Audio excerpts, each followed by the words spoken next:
Boa tarde, queridos estudantes do terceiro ano, tudo bem com vocês? Então, eu vou fazer essa aula em dois blocos, tá? O primeiro bloco nesse quadro aqui, tá? E o segundo no computador, no material que eu vou enviar para vocês.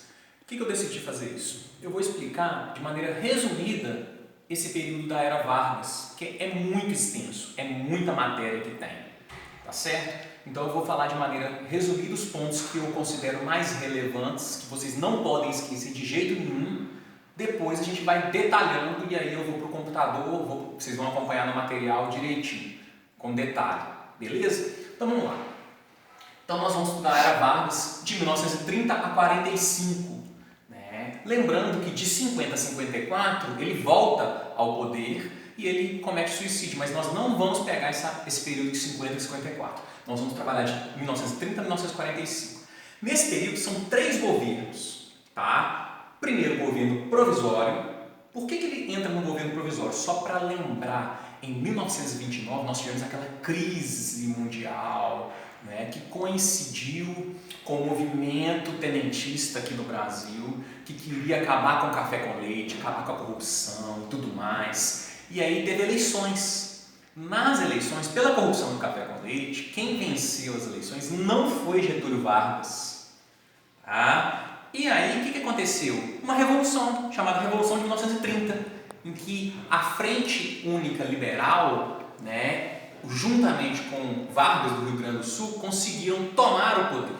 Eles fizeram essa revolução, né, acusando São Paulo pelo assassinato do vice João Pessoa, vice de Vargas e tal, enfim. Essa história nós já vimos, eu não vou nem adentrar. E aí começou então como governo provisório, uma vez que ele não foi eleito, né? Foi uma revolução. Então, nesse governo provisório, o ponto principal é o estado de compromisso. Está aqui, ó, o que está escrito aqui, o estado de compromisso. O governo todo de Vargas foi marcado por essa ideia de compromisso.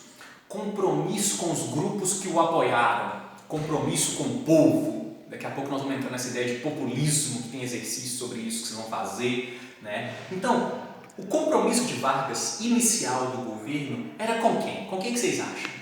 Com os tenentes. Por quê? Porque os tenentes fizeram aquele movimento todo tenentista contra o café com leite, que foi com que Vargas conseguiu se inserir para poder entrar no poder. E aí Vargas, nesse contexto, a primeira coisa que ele faz são os chamados interventores estaduais.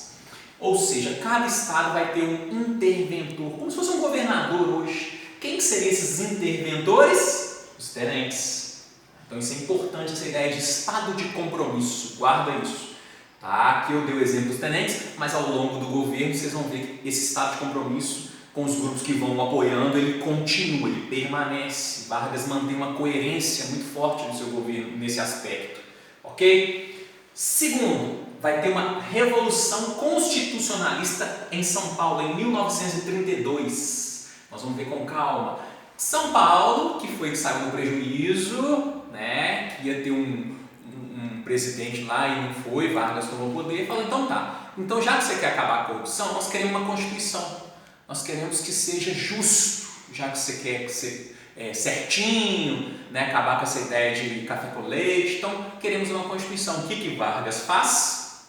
Ele consegue conter os revolucionários de São Paulo e promulgar uma Assembleia Constituinte em 1933. Então ele vai fazer uma Assembleia Constituinte, já vai colocar o voto feminino, a ideia da mulher participar, vai ser a primeira vez que nós vamos ter a participação feminina, né? Isso é muito interessante. E em 1934, então, tem a Constituição e aí Vargas vai ser presidente de maneira constitucional. Então, de 34 a 37 é o chamado governo constitucional. Tá? O que está acontecendo no mundo de 34 a 37? É o período entre guerras. Vocês lembram? Nazifascismo, socialismo, são governos que alternativos ao liberalismo que está em crise por causa da crise de 29. Então Vargas vai estar bem dentro nessa linha, né? Aí, que tá aqui, o contexto entre guerras, está bem escrito aqui. Tá? Então, nesse contexto entre guerras, vão surgir 2 grupos, que é a Aliança Nacional Libertadora, de esquerda, comunista, e a Ação Integralista Brasileira, né? Direita, Plínio Salgado, e a primeira, Luiz Carlos Prestes, da coluna Prestes, que vocês já viram. Então nós vamos ter uma polarização, esquerda e direita. Vargas vai tender mais para o lado autoritário, para o lado da direita, para o lado da integralista. Tá, nesse meio tempo ele vai estar fazendo as leis trabalhistas, que nós vamos ver todas as conquistas dos trabalhadores, jornada de trabalho 8 horas semanais, né? Então, diárias, 40 horas semanais, por aí vai, ele vai estar trabalhando essa ideia. E aí, como que ele vai conseguir, desse período constitucional, passar por uma ditadura? No temor ao comunismo, que eu coloquei aqui. Ó. O que é esse temor ao comunismo? A ANL, liderada por Luiz Carlos Prestes, vai tentar dar um golpe chamada Intentona Comunista, em 1935. Então, nesse contexto, Vargas vai reprimir esse movimento e vai forjar o chamado Plano Cohen, que é como se os comunistas estivessem tentando dominar o Brasil. Então, para tirar o Brasil do temor ao comunismo, justifica-se uma ditadura, que seria chamada de Estado Novo. Não seria ditadura Vargas, seria um Estado Novo. Né? E aí, nessa nova concepção de 37 a 45, que é ditadura, né? Nós vamos ter pena de morte, apesar de não ter muito falar sobre isso, mas vai ser um período forte de ditadura. Porém, Vargas ele vai focar na imagem, principalmente na imagem de pai dos pobres. E aí vem a ideia do populismo, da manipulação das massas, que vocês vão fazer exercício sobre isso. Populismo é só manipular a massa? Vocês vão ver que não é bem assim. Né? Então ele vai construir essa imagem de bonzinho, do velhinho bonzinho, uma imagem que vai ser muito forte. E o autoritarismo dele, ele vai ser autoritário, ele vai proibir greve, ele vai ser um cara bem assim, né, firme no seu governo, mas ele não vai deixar resplandecer isso. Ele vai passar essa imagem.